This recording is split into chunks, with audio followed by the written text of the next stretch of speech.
Merry Christmas and Happy Holidays, everybody. Today we're going to take a look at The Last Christmas hardcover by Gerry Duggan and Posehn. It has a 176 page count and the cover price of $24.99. Who's ready for some holiday vengeance?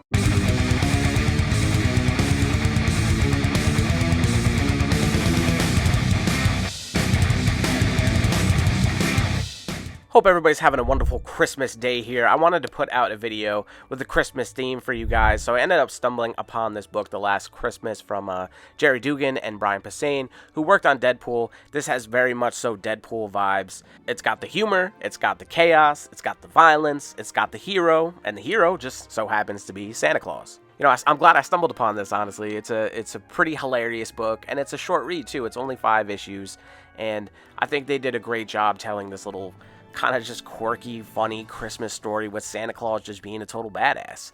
So you have your table of contents here, like I said, Gerry Duggan and Posehn, and Rick Remender on the art, man. Rick Remender does all the artwork throughout this book, which is pretty cool. Then you get a little introduction here from Patton Oswalt, the comedian. Santa Claus just being Santa down there, all drunk it out of it.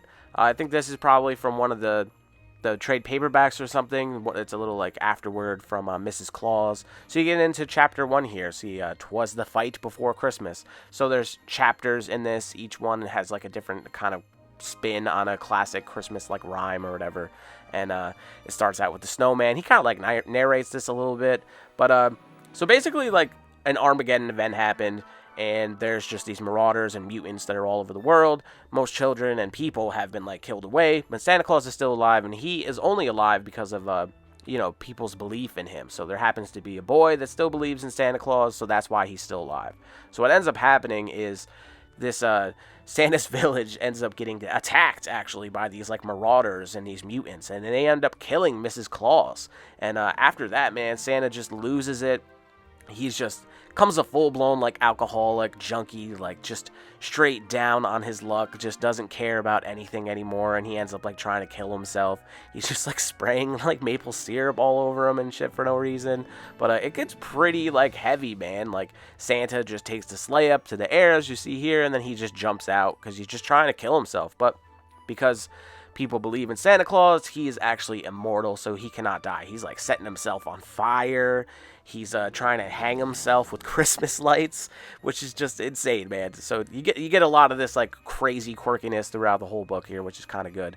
So Santa just hanging himself in the lights, which is so messed up. The artwork in here is cool, man.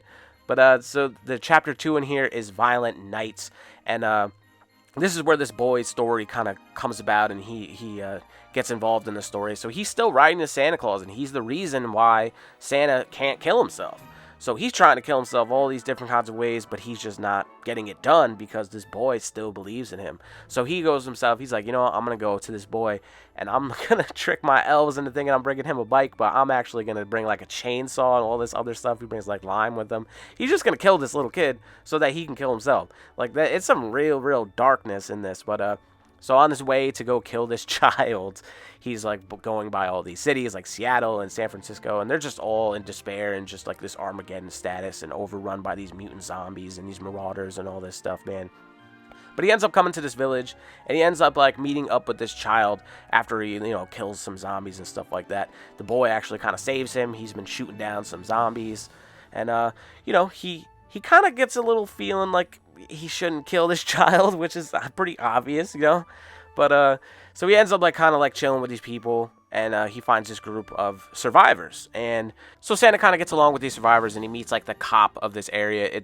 They're living out in this area in Chinatown. The cop is supposed to be kind of the leader of the group there. You're introduced to this woman, Karen, who kind of like protects the child and stuff like that.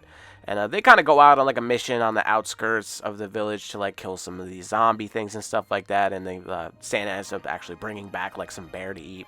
But Karen actually stumbles upon like a conversation between the marauders and the leader of their group. This dude, I can't remember his name, he's going to try and take out Santa Claus. But in the meantime, the little child there, he ends up finding, like, Santa's bag of murder weapons, and there's actually a picture drawn of crayons in there of, like, Santa actually murdering him, which is kind of hilarious. So Santa ends up getting banished from this little village, and he leaves, and he goes back to, like, the North Pole and then Santa's village or whatever.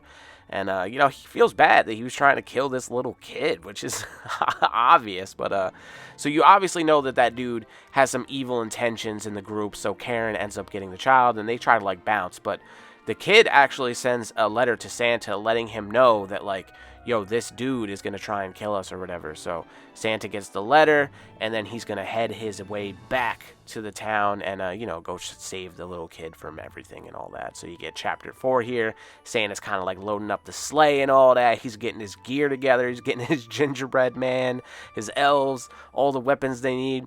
They have kind of oh yeah, there's the elves assemble. So it's kind of like a little throwback to the Avengers there. And then you kind of get a little throwback to the death of Elektra here from Frank Miller's Daredevil too. So a little homage there kind of thrown in. Cool how they have that kind of stuff in here. The snowman just has this sick, like, piece of wood with nails in it and stuff like that. So they're ready for war, man. They're going to go back and they're going to save this little kid and these people from these marauders. So on their way, they roll through. The snowman ends up just jumping out of the sleigh and just smashing on the ground. And they're going to get after it. They're going to battle this dude and they're going to save this little kid. So Santa's on his little, like, I don't know, what would you call him? The John McClane mission or something like that, really. So he comes down, he's just shooting a bunch of these marauders and stuff like that. Everybody's getting killed all violently. The snowman is just a badass. So the dude ends up taking, actually, the child and Kieron, and he kind of, like, goes off with them. So Santa's got to ante up. He's got to take down a car or whatever. Oh, there's a weird little quote here that's definitely not from Albert Einstein as well, which is kind of just hilarious that they threw this in here. I mean, I love, like, the comedy values and all this stuff. I mean, Posehn and Duggan, they killed it on Deadpool, so it's great that they did this little Santa Claus story here, but the vengeance of Santa. So Santa, he goes down to kind of chase down the kid and all that and save the day, you know? And he ends up getting into a battle. He jumps through this the windshield of this car, and he starts driving the car, but he don't know how to drive a car. And he's like, why doesn't this thing fly correctly or whatever? And he ends up just crashing.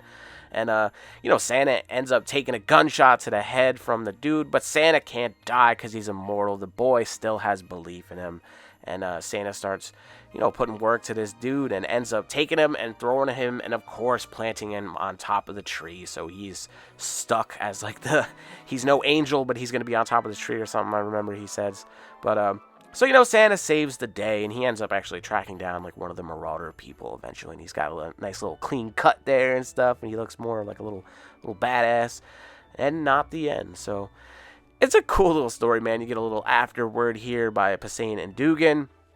Get some extras in the book as well, some, like, sketches and stuff throughout it, which is kind of cool. And you get some scripts for the issues and all that. This is one of them ones that, like, I had no idea existed. It probably shouldn't exist, but I ended up finding it and I had to get it. And I actually really enjoyed this. It was funny, man. I mean, it's short, 5 issues, reads through very good. You got some pretty funny, hilarious moments in there. Santa, just an absolute degenerate, just drinking and shit. But I absolutely loved it, man, and I hope you guys did too. Hope you guys have a great holiday, and as always, thank you for watching. I want to give a quick shout out to our sponsor, Organic Priced Books, the best place to get your Omnibus and other collected editions. Super fast shipping, bulletproof packaging, and amazing customer service. Use promo code DROCK to get $2 off your purchase at organicpricebooks.com. Join the OPB family today.